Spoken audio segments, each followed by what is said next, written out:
नमस्ते दोस्तों, आज हम बात करेंगे बिहार के फ्यूचर मेगा प्रोजेक्ट की। बिहार जो कि अपनी प्राचीन संस्कृति और विरासत के लिए जाना जाता है, अब डेवलपमेंट और प्रोग्रेस की एक नई कहानी लिख रहा है। बिहार में कई मॉडर्न इंफ्रास्ट्रक्चर और एम्बिशियस प्रोजेक्ट चल रहे हैं। स्टेट के हर कोने में कुछ न कुछ बड़ा हो रहा है, चाहे वो पटना मेट्रो हो, नए हाईवेज हो या वर्ल्ड क्लास रेलवे स्टेशन हो। ये प्रोजेक्ट सिर्फ सड़कों और इमारतों तक सीमित नहीं है, बल्कि लोगों की जिंदगी में कन्वीनियंस और ग्रोथ भी ला रहे हैं। आज का बिहार सिर्फ अतीत पर गर्व नहीं कर रहा है, बल्कि अपने फ्यूचरिस्टिक विजन के साथ एक नई पहचान बना रहा है। सरकार इसके इकोनॉमिक एंड सोशल डेवलपमेंट के लिए काफी मेगा प्रोजेक्ट्स को इंट्रोड्यूस कर रही है। आज हम इन्हीं सभी मेगा प्रोजेक्ट्स को जानेंगे। पहला मेगा प्रोजेक्ट है एथेनॉल प्लांट्स। बिहार के मुजफ्फरपुर जिले में 3 नए एथेनॉल प्लांट बनाए जा रहे हैं, जिससे राज्य की अर्थव्यवस्था और रोजगार के क्षेत्र में बड़ा बदलाव आएगा। ये प्लांट दामोदरपुर, मोतीपुर और जाहुरा में लगेंगे। इन प्लांट्स में अनाज से एथेनॉल बनाया जाएगा, जिससे किसानों को फसल का बेहतर दाम मिलेगा और लोकल लेवल पर नई एम्प्लॉयमेंट अपॉर्चुनिटीज बढ़ेंगी। एस्टिमेट है कि हर प्लांट से लगभग 3000 लोगों को सीधा और 2000 लोगों को इनडायरेक्ट एम्प्लॉयमेंट मिलेगा। ये प्रोजेक्ट्स बिहार को एथेनॉल प्रोडक्शन के एक बड़े केंद्र के रूप में विकसित करने की ओर बड़ा स्टेप है। दूसरे नंबर पे है बिहार सरकार ने बेंगलुरु में एक इन्वेस्टर मीट आयोजित की, जहां आईटी सेक्टर में निवेश के लिए अपनी नीतियां और अवसर प्रेजेंट किए। सरकार का मकसद बिहार की इमेज बदलना और टॉप आईटी कंपनियों को अट्रैक्ट करना है। उद्योग विभाग की सचिव वंदना प्रेयसी ने बताया कि बिहार में आईआईटी और आईआईएम जैसे टॉप इंस्टीट्यूट हैं, जो स्किल्ड वर्कफोर्स तैयार कर रहे हैं। सरकार चाहती है कि बेंगलुरु जैसे शहरों में काम कर रहे प्रोफेशनल वापस आएं और राज्य की ग्रोथ में योगदान दें। डीएमआईसी और एकेआईसी जैसे प्रोजेक्ट्स के जरिए कनेक्टिविटी बेहतर की जा रही है, ताकि निवेशकों को बिजनेस में आसानी हो। ये पहल बिहार को आईटी हब बनाने की दिशा में एक बड़ा कदम है। तीसरे नंबर पे है बिहार का आईटी सेक्टर। बिहार का आईटी सेक्टर तेजी से ग्रो कर रहा है और हाल ही में इसे टॉप टेक कंपनियों से 200 करोड़ रुपए से ज्यादा का इन्वेस्टमेंट मिला है। ये इन्वेस्टमेंट बिहार की नई आईटी पॉलिसी 2024 के तहत किया गया है, जिसका मकसद डिजिटल इंफ्रास्ट्रक्चर को मजबूत करना और टेक्नोलॉजी से जुड़ी इंडस्ट्री को प्रमोट करना है। पटना के बेल्ट्रॉन ऑफिस में एक मीटिंग हुई, जिसमें HP, Microsoft, Tata advance, CSM technologies, diamond infotech और कैनन जैसी बड़ी कंपनियों ने हिस्सा लिया। इन कंपनियों ने बिहार में आईटी और इलेक्ट्रॉनिक मैन्युफैक्चरिंग सेक्टर में काम करने की इच्छा जताई है। सरकार की नई पॉलिसी से न केवल इन्वेस्टर्स को फायदा होगा, बल्कि राज्य में रोजगार के नए चांस भी मिलेंगे। इस साल बिहार में 1000 करोड़ रुपए से ज्यादा का टोटल इन्वेस्टमेंट आने की उम्मीद है। ये कदम बिहार को आईटी सेक्टर में एक बड़ा हब बनाने की दिशा में काफी अहम साबित होगा। चौथे नंबर पे है मेट्रो। बिहार में पटना मेट्रो पर अभी काम तेजी से चल रहा है। इसके साथ ही गवर्नमेंट ने 4 शहर मुजफ्फरपुर, गया, दरभंगा और भागलपुर में भी मेट्रो रेल सर्विस शुरू करने को मंजूरी दे दी है। पटना एमआरटीएस एक रैपिड ट्रांजिट सिस्टम है, जो करंटली अंडर कंस्ट्रक्शन है। फिलहाल पटना मेट्रो में मेट्रो का निर्माण कार्य चल रहा है और ये 5 चरणों में किया जा रहा है। ये पूरा project Patna metro rail corporation द्वारा शुरू किया गया है। इसके 2025 तक चालू होने की उम्मीद है, जिसमें smart ticketing, multi modal transport option और फीडर सर्विसेज जैसी सुविधाएं उपलब्ध होंगी। इस प्रोजेक्ट के पूरा होने से पटना के लोगों को ट्रांसपोर्टेशन का कंफर्टेबल मोड अवेलेबल होगा। बढ़ती पॉपुलेशन दर के साथ ये रेसिडेंट्स के लिए एक वरदान साबित होने वाला है। 5वें नंबर पे है एयरपोर्ट्स। बिहार में एक नया एयरपोर्ट बन रहा है, बीता एयरपोर्ट। इसे पटना में भीड़भाड़ वाले जयप्रकाश नारायण इंटरनेशनल एयरपोर्ट के अल्टरनेट के रूप में यूज किया जाएगा। इस एयरपोर्ट की कुल लागत 1413 करोड़ रुपए है। हालांकि ये ऑलरेडी एक एयरफोर्स स्टेशन है, पर इसको अब सिविल एयरपोर्ट में डेवलप किया जाएगा। ऑपरेशनल होने के बाद इस एयरपोर्ट से एनुअली करोड़ों लोग ट्रेवल करेंगे। इस एयरपोर्ट को 2 फेज में डेवलप किया जाएगा। फर्स्ट फेज में इसे 50 लाख लोगों के ट्रेवल करने के हिसाब से डेवलप किया जाएगा। इसके टेंडर के अकॉर्डिंग इस एयरपोर्ट की टर्मिनल बिल्डिंग में एक ग्राउंड फ्लोर और 2 अन्य फ्लोर होंगे, जिसको बनाने में 655 करोड़ की लागत आएगी और इस टर्मिनल के 2 साल में बनकर रेडी होने की उम्मीद है। बिहार के पटना एयरपोर्ट का भी एक्सपेंशन किया जा रहा है, जिसमें 1400 करोड़ रुपए की लागत आएगी और एयरपोर्ट के एक्सपेंशन के बाद सालाना 10 मिलियन की कैपेसिटी को हैंडल किया जाएगा। इस पूरे प्लान में एक नई टर्मिनल बिल्डिंग का निर्माण भी किया जाएगा। 6 एडिशनल पार्किंग स्टैंड भी डेवलप किए जाएंगे, जिसमें सभी मॉडर्न फैसिलिटीज शामिल होंगी। साथ ही उड़ान स्कीम के तहत नए एयरपोर्ट्स को भी रीजनल कनेक्टिविटी के लिए डेवलप किया जाएगा, जैसे कि पूर्णिया एयरपोर्ट को सिविल एयरपोर्ट में कन्वर्ट करना, मुजफ्फरपुर, भागलपुर, छपरा, मोतिहारी, रक्सौल, वीरपुर, सहरसा, वाल्मीकि नगर और मुंगेर में एयरपोर्ट को रिस्टार्ट करके डेवलप करना शामिल है। पटना एयरपोर्ट के अलावा गया और दरभंगा एयरपोर्ट के एक्सपेंशन पर भी सरकार विचार कर रही है। 6ठे नंबर पे है रेलवे स्टेशन। बिहार में कई नए रेलवे स्टेशन और रीडेवलपमेंट प्रोजेक्ट हैं। नए रेलवे स्टेशन में मुजफ्फरपुर और दरभंगा के बीच एक नई लाइन में 10 नए स्टेशन स्टेशन शामिल होंगे। लगभग 68 किलोमीटर की लाइन पांडेसरा से शुरू होगी और मुजफ्फरपुर जंक्शन पर समाप्त होगी। नई लाइन से मुजफ्फरपुर और दरभंगा के बीच की दूरी 24 किलोमीटर कम हो जाएगी और ट्रेवल टाइम 2 घंटे से घटकर 90 मिनट हो जाएगा। Redevelop station. प्रधानमंत्री नरेंद्र मोदी ने बिहार में 33 स्टेशनों के रीडेवलपमेंट की आधारशिला रखी, जिनमें बरौनी, सिवान, मुंगेर, थावे, सबौर, अररिया, शिवनारायणपुर, दौराम, मधेपुरा,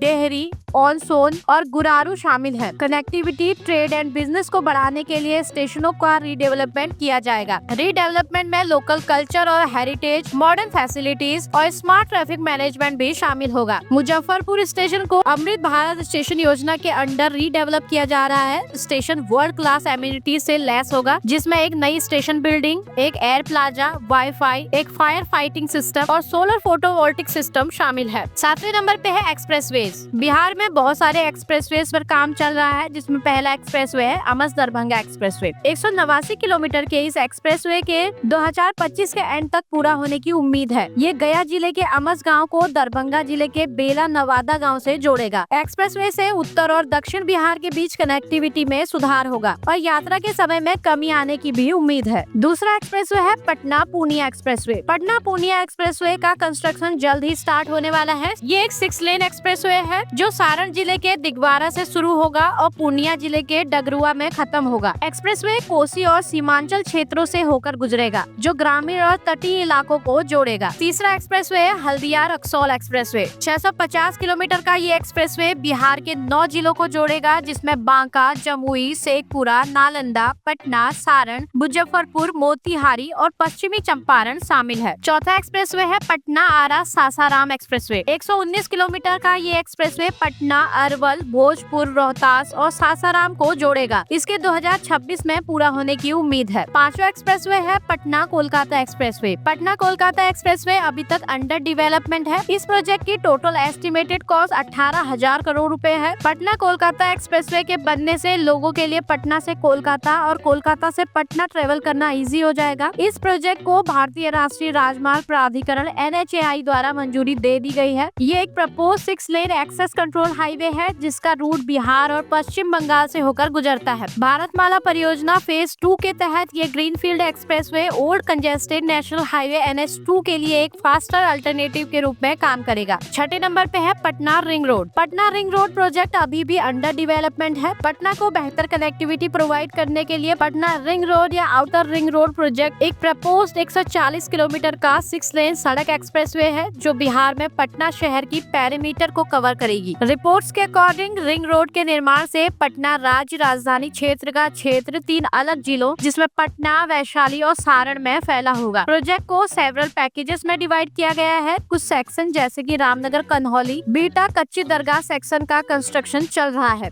हालांकि पूरी रिंग रोड अभी तक पूरी नहीं हुई है, पर इसका कुछ हिस्सा ऑपरेशनल है। इसमें अगला प्रोजेक्ट है Patna marine drive. Patna marine drive एक 4 लेन एक्सप्रेसवे है, जो 20.5 किलोमीटर लंबा है। 5600 करोड़ की अनुमानित लागत से बनाए जा रहे इस एक्सप्रेसवे को ऑफिशियल तौर पर लोकनायक गंगा पथ के नाम से जाना जा रहा है। ये प्रोजेक्ट अपने कम्प्लीशन की तरफ है। इसके 3 फेजेस का उद्घाटन हो चुका है और इसके 4th फेज के फरवरी 2025 तक पूरा होने की उम्मीद है। पटना मरीन ड्राइव एक और पॉपुलर एक्सप्रेसवे प्रोजेक्ट है, जो करंटली अंडर कंस्ट्रक्शन है। इस प्रोजेक्ट की देखरेख housing and urban development corporation और बिहार सरकार द्वारा किया जा रहा है। 8वां प्रोजेक्ट है science city Patna. Doctor APJ Abdul Kalam science city एक साइंस सिटी है, जो वर्तमान में अंडर कंस्ट्रक्शन है, जिसकी 2025 में कंप्लीट होने की उम्मीद है। इसे लोगों के बीच विज्ञान को बढ़ावा देने और लोकप्रिय बनाने के लिए बिहार सरकार के department of science and technology द्वारा बनाया जा रहा है। ये बिहार राज्य में राजेंद्र नगर पटना में बनाया जा रहा है। इसका उद्देश्य विज्ञान को बढ़ावा देना और साथ ही बिहार में साइंटिफिक डेवलपमेंट के इतिहास का प्रदर्शन और संरक्षण करना है। नवा प्रोजेक्ट है एम्स दरभंगा। बिहार के दरभंगा में बनने वाला एम्स एक नया मेडिकल स्कूल और रिसर्च सेंटर है। इस प्रोजेक्ट की एस्टिमेटेड कॉस्ट 1264 करोड़ रुपए है